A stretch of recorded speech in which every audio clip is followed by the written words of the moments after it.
Welcome to I news. Indian cinema sky పై ఓ mega landmark collaboration ప్రకటించబడింది.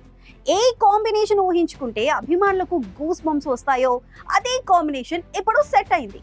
Super star Rajinikanth, లోకనాయకుడు Kamal Haasan ఈ ఇద్దరు దిగ్గజాలు మళ్ళీ ఒకే సినిమా కోసం చేతులు కలిపారు. అయితే ఈసారి నటులుగా కాదు, ఒకరు హీరోగా మరొకరు నిర్మాతగా. ఇండియన్ ఫిల్మ్ ఇండస్ట్రీలో మళ్ళీ ఇలాంటి సీన్ చూడగలమా అని ఫ్యాన్స్ ఎన్నో ఏళ్లుగా వెయిట్ చేస్తున్నారు. సూపర్ స్టార్ రజనీకాంత్ తన కెరీర్ లో 173వ చిత్రాన్ని మిత్రుడు కమల్ హాసన్ సొంత బ్యానర్ అయిన Raj Kamal films international RKFA లో చేస్తున్నట్లు అఫీషియల్ గా అనౌన్స్ చేశారు.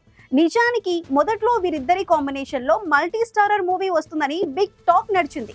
నెల్సన్ దిలీప్ కుమార్ డైరెక్షన్ అని కూడా కథనాలు వచ్చాయి. కానీ ఆ క్లారిటీ రాకముందే కమల్ హాసన్ రజనీకాంత్ కు ప్రొడ్యూసర్ గా మారటం అనేది బిగ్గెస్ట్ ట్విస్ట్.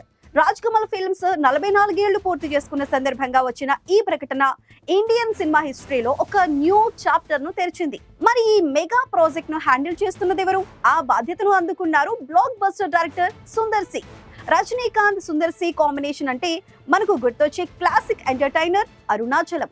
సుమారు 28 ఏళ్ల తర్వాత ఈ పర్ఫెక్ట్ కాంబో మళ్ళీ వర్క్ చేస్తూ ఉండటం ఎక్స్పెక్టేషన్స్ ను అమాంతం పెంచేసింది. కోలీవుడ్ ఇన్సైడర్ టాక్ ప్రకారం ఈ సినిమాలో రజనీకాంత్ నుంచి ఫన్ కామెడీ టైమింగ్ ను ఈ మధ్య కాలంలో ఎప్పుడూ చూడని రేంజ్ లో సుందర్ సి అద్భుతంగా ఆవిష్కరించబోతున్నారు. Kamal Haasan production values, Rajinikanth magnetic screen presence, Sundar C mark entertainment ఈ త్రిశూలం క్లిక్ అయితే బాక్స్ ఆఫీస్ వద్ద కొత్త రికార్డుల సునామీ ఖాయం. ఈ క్రేజీ మూవీని 2027 పొంగల్ కానుకగా రెడ్ జైంట్ మూవీస్ ద్వారా గ్రాండ్ గా రిలీజ్ చేయడానికి ప్లాన్ చేస్తున్నారు.